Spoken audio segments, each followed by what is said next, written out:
Multinational company में नौकरी करने वाली एक लड़की को एक अच्छा ऑफ़र मिलता है और वो उस ऑफ़र को प्राप्त करने के लिए सीधा दिल्ली पहुंच जाती है। दिल्ली में जब वो अपना इंटरव्यू देने के लिए लाइन में लगी हुई थी, तभी उसके पास एक चपरासी आता है और आकर कहता है कि मैडम, आप चाय लेंगी या कॉफ़ी लेंगी। वो लड़की उसकी तरफ देखती है और देखकर कहती है कि तुम्हें क्या चीज़ पसंद है, चाय पीते हो या कॉफ़ी पीते हो, या जो चीज़ अच्छी बनाते हो वो मेरे लिए लेकर आओ। वो कहता है कि मैडम, आपको जो पसंद है आप मुझे बताइए, मैं कोशिश करूँगा कि उसे अच्छे से बना के लेके आऊँ। वो कहती है कि चाय लेके आना, लेकिन थोड़ी कड़क लेके आना, मुझे डर लग रहा है, पता नहीं इंटरव्यू में क्या क्या तरह के सवाल पूछे जाएंगे। वो चपरासी जाता है, कुछ देर के बाद जब चाय लेकर आता है, मैडम को देता है। मैडम चाय पी रही थी और अपनी बारी का इंतज़ार कर रही थी। जैसे ही उसकी बारी का नंबर आने वाला था, चाय ख़त्म होती है और वो बैठे बैठे उसी चेयर पर सो जाती है, उसको पता ही नहीं चलता। कई घंटे बीत जाते हैं, लगभग 12 से 15 घंटे बाद उस लड़की को होश आता है, और जब होश आता है तो वो एक बिस्तर पर पड़ी हुई थी, उसके तन पर एक भी कपड़ा नहीं था। उसकी आंखें जो खुल रही थीं तो देख रही थी कि सामने एक बुज़ुर्ग सा व्यक्ति है, उसके शरीर पर भी एक भी कपड़ा नहीं था, और वो बुज़ुर्ग व्यक्ति उसके साथ, उसके शरीर के साथ खेलने की कोशिश कर रहा था, लेकिन उसके शरीर में इतनी ताकत नहीं थी कि वो विरोध कर सके। उसकी ज़ुबान में इतनी जान नहीं बची थी क्योंकि वो आवाज़ निकाल सके, क्योंकि उसको चाय के अंदर कुछ ऐसी चीज़ मिला के दी गई थी जिससे उसके शरीर की जो ताकत थी वो कहीं ना कहीं कमज़ोर हो चुकी थी। वो समझ नहीं पा रही थी। वो बुज़ुर्ग आदमी वहाँ से जाता है, कुछ देर बाद एक और व्यक्ति आता है, वो आता है, उसके बाद फिर दूसरा आता है। इस तरह से लगातार लोगों के आने जाने का सिलसिला चल रहा था। 15 लोगों तक तो उसने गिनती की, लेकिन उसके बाद उसने गिनती करना भी वो भूल जाती है। जब उसे पूरी तरह से होश आता है तब वो पानी मांगती है, पानी नहीं मिलता। खाना मांगती है, खाना नहीं मिलता। वो कहती है कम से कम तन ढकने के लिए कपड़े तो दे दो, लेकिन कपड़े भी नहीं मिलते। मिलती है तो उसको मार मिलती है। जब उसे मारा जाता है, पीटा जाता है, बेवजह जो भी वो मुंह खोलती थी उसी बात पर वो पिटती थी। अब यहाँ से निकलने की उसने तमाम कोशिशें की, लेकिन 24 घंटे किसी न किसी की उस पर नज़र रहती थी। जब वो यहाँ से बाहर जाती है तो इस बात की गूंज पूरी राष्ट्रीय राजधानी क्षेत्र दिल्ली ही नहीं, बल्कि उससे लगने वाले जितने भी प्रदेश होते हैं वहाँ तक पहुँच जाती है। यही नहीं, जिस प्रदेश की वो लड़की होती है उस प्रदेश के लोगों को यकीन नहीं हो रहा था कि किसी ने उसकी मजबूरी का इस तरह से फ़ायदा उठाया। आदाब, नमस्कार, सत श्री अकाल। मैं उस्मान सैफ़ी। आज की जो सच्ची घटना मैं आपको सुनाने जा रहा हूँ, ये सच्ची घटना है राष्ट्रीय राजधानी क्षेत्र दिल्ली का एक थाना लगता है कमला मार्केट, और इसी कमला मार्केट का एक इलाका है जीबी रोड। इसी का एक कोठा है, कोठा नंबर 68 नंबर। दरअसल यहाँ से एक व्यक्ति निकल कर अपने आवास की तरफ जा रहा था, जो कि दिल्ली के करोल बाग में रह रहा था। वो वहाँ से एक फ़ोन मिलाता है और फ़ोन मिलाकर कहता है कि हेलो, मैं अपना नाम नहीं बता सकता, लेकिन मैं आपसे पूछना चाहता हूँ, क्या तुम रानी के भाई बात कर रहे हो? वो लड़का कहता है कि हाँ ठीक है, मैं रानी का भाई बात कर रहा हूँ। आप कौन बोल रहे हो? वो कहता है कि मैं अपने बारे में कुछ नहीं बता सकता, बस इतना बता सकता हूँ कि तुम्हारी बहन जीबी रोड के कोठा नंबर 68 के अंदर है। तुम्हारी बहन ने ये मैसेज भेजा है। वो पूछता है कि तुम कैसे जानते हो? वो कह रहा था कि मैं लगभग 3-4 बार से उनसे मिल के आया हूँ और तुमसे बात कर रहा हूँ, मैं बहुत शर्मिंदा हूँ।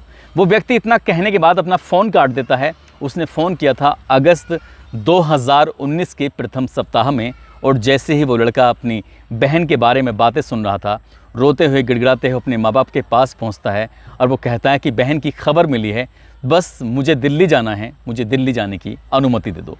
वो लड़का सीधा यहाँ से दिल्ली जाता है और दिल्ली जाने के बाद जिस नंबर से फ़ोन किया गया था उसी व्यक्ति से रिक्वेस्ट करता है कि बस एक बार मुझसे मुलाकात कर लीजिए।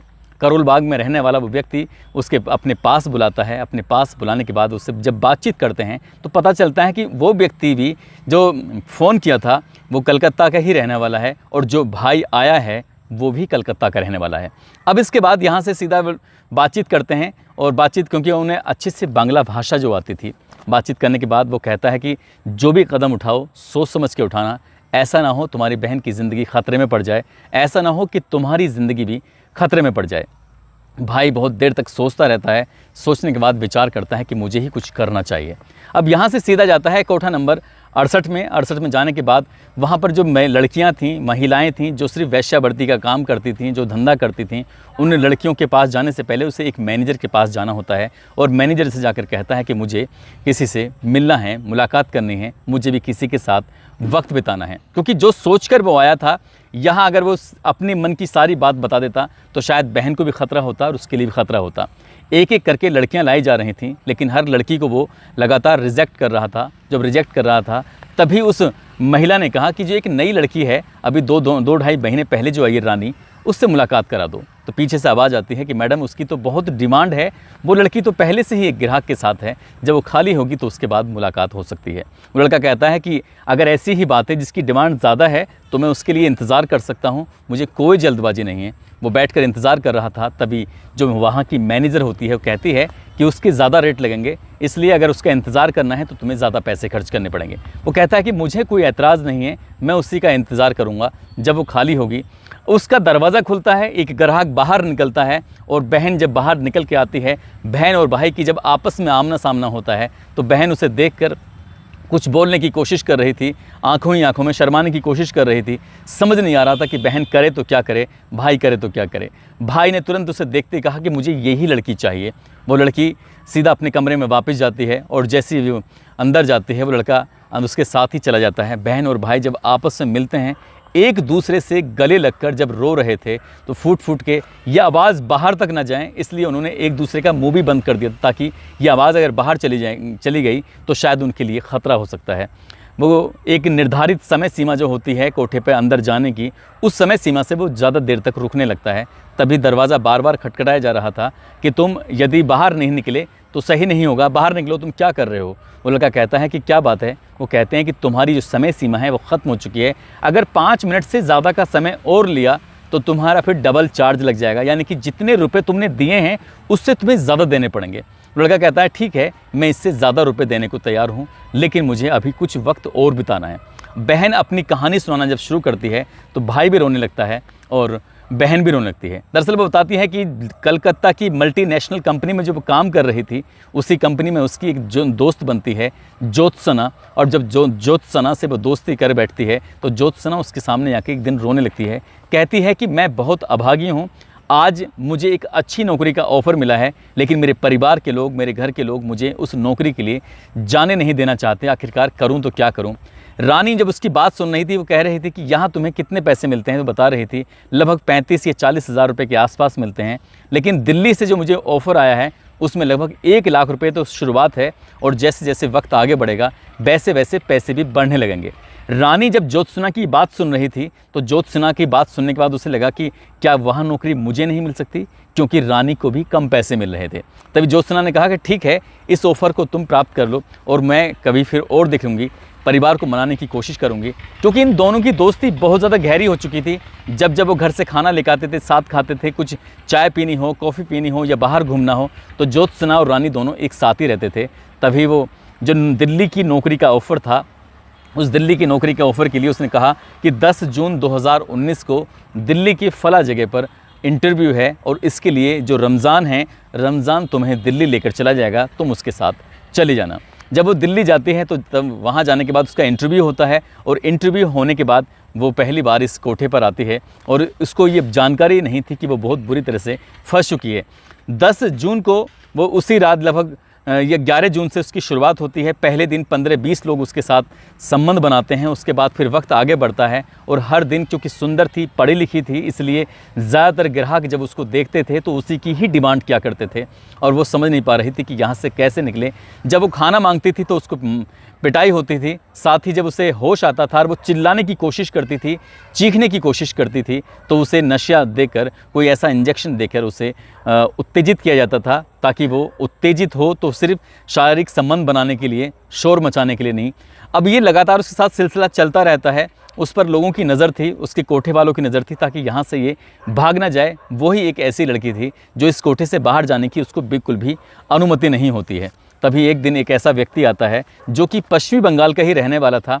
उसके पास आने के बाद उससे बातचीत करता है और रानी ने उसको और ग्राहकों से कहीं ज़्यादा उसको तवज्जो दी, उससे ज़्यादा बातचीत करनी शुरू की। इसलिए उस ग्राहक की आदत बन जाती है, जब भी उसे मौका मिल रहा था तभी वो उसके पास आता था, उसके साथ शारीरिक संबंध बनाता था। जब 3-4 बार लगातार वो एक दूसरे के बहुत ज़्यादा करीब आते हैं, तभी रानी ने उस व्यक्ति से डिमांड की कि क्या तुम मेरे भाई को फ़ोन कर सकते हो। और जैसे भी ये फ़ोन की बात कहता है कि वो कहती है कि मेरे भाई को फ़ोन कर दोगे तो शायद मेरे निकलने का यहाँ से चांस बन जाएगा।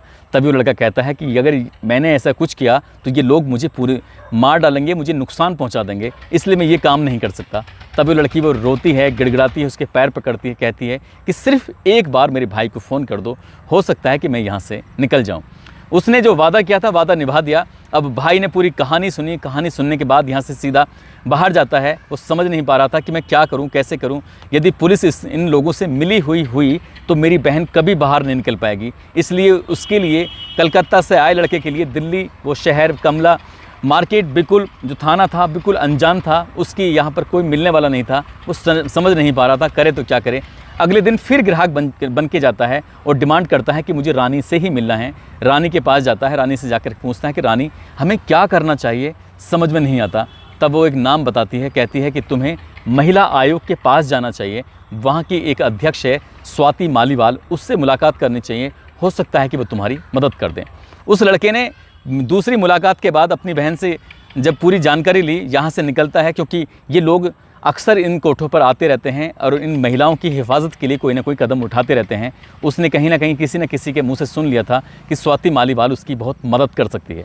यहाँ से वो सीधा निकल के जाता है दिल्ली महिला आयोग में, और वहाँ जाने के बाद उसको एक उसकी DCW यानी कि दिल्ली कमीशन फॉर वुमेन, उसकी एक सदस्य मिलती है, मेंबर मिलती है, जिसका नाम किरण नेगी होता है।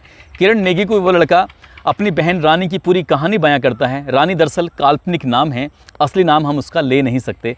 जब किरण नेगी के पास जाता है और जाने के बाद पूरी कहानी बयां करता है कि उसकी बहन मल्टीनेशनल कंपनी में काम करती थी और उसको एक अच्छा ऑफ़र दिया गया था कि तुम दिल्ली आओगी तो तुम्हें अच्छी नौकरी मिलेगी, इसलिए तुम जब वो यहाँ आती है तो उसको सीधा कोठे पर पहुँचा दिया जाता है। 2-2.5 महीने से लगातार उसका शोषण हो रहा है, उसके साथ न जाने कितने लोग गंदा घिनौना कृत्य करते हैं। तभी वो कहती है कि मैं अपनी जो अध्यक्ष हैं उनसे बातचीत करती हूँ।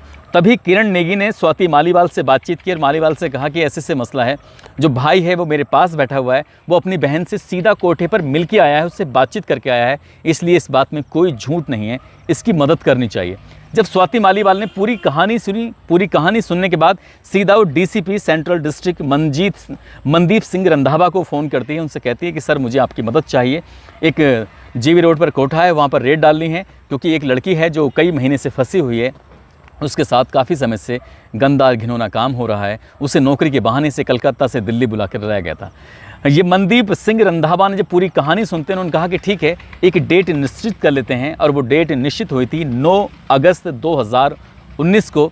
और 2019 को ये जो 9 अगस्त की डेट थी, तीसरी बार भी भाई ग्राहक बन के जाता है और उसे ये कहा जाता है कि जब तक टीम नहीं आएगी तब तक तुम उस कोठे के अंदर रहोगे, अपनी बहन के साथ रहोगे, ताकि हम जाकर आसानी से उन्हें पकड़ सके, तुम दोनों को बचा सकें। ठीक वैसे ही होता है। किरण नेगी, स्वाति मालीवाल, मनदीप सिंह रंधावा सहित कई ऑफिसर की टीम यहाँ पर जाती है, जो रेड डाली जाती है। रेड डालने के बाद उसी कोठे में जब जाते हैं, उस दरवाज़ा खटखटाने की कोशिश कर रहे थे, दरवाज़ा खुलता है तो दोनों बहन और भाई उस कोठे के अंदर मिल जाते हैं। और ये जब कहानी अखबारों के माध्यम से, सोशल मीडिया के माध्यम से लोगों को पता चलती है, तो इसमें स्वाति मालीवाल ही नहीं बल्कि DCP मनदीप सिंह रंधावा और उसकी महिला आयोग की सदस्य किरण नेगी की जमकर तारीफ़ की गई थी।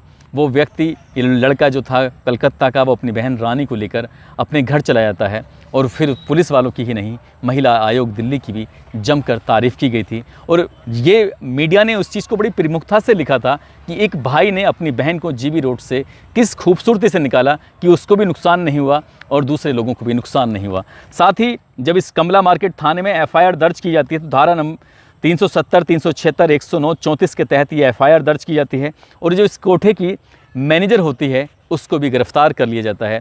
और बाकी जो इस टीम में शामिल थे, जिन जिन लोगों ने इस महिला को GV रोड के उस कोठे पर पहुंचाया था, उनके खिलाफ भी FIR दर्ज की गई थी। ये FIR वहाँ भी दर्ज की गई थी क्योंकि ये लड़की अपने घर से ये कह के निकली थी कि मुझे दिल्ली में एक अच्छी नौकरी मिली है। 8 जून 2019 को वो निकली थी, और 10 जून 2019 को जब उसका मोबाइल फ़ोन बंद हो चुका था तो घर वालों ने उसकी कलकत्ता के अंदर ही गुमशुदगी दर्ज करा दी थी।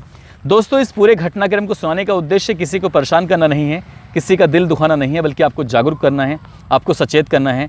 और जाते जाते आज आंचल कुमारी हैं जयपुर की रहने वाली, पिंटू हैं सूरत के और बदायूं के रहने वाले सूर्यकांत गुज्जर हैं, बंटू यादव हैं। आज इन सभी का जन्मदिन है। इन सभी को जन्मदिन की बहुत सारी शुभकामनाएं, बहुत बहुत मुबारकबाद।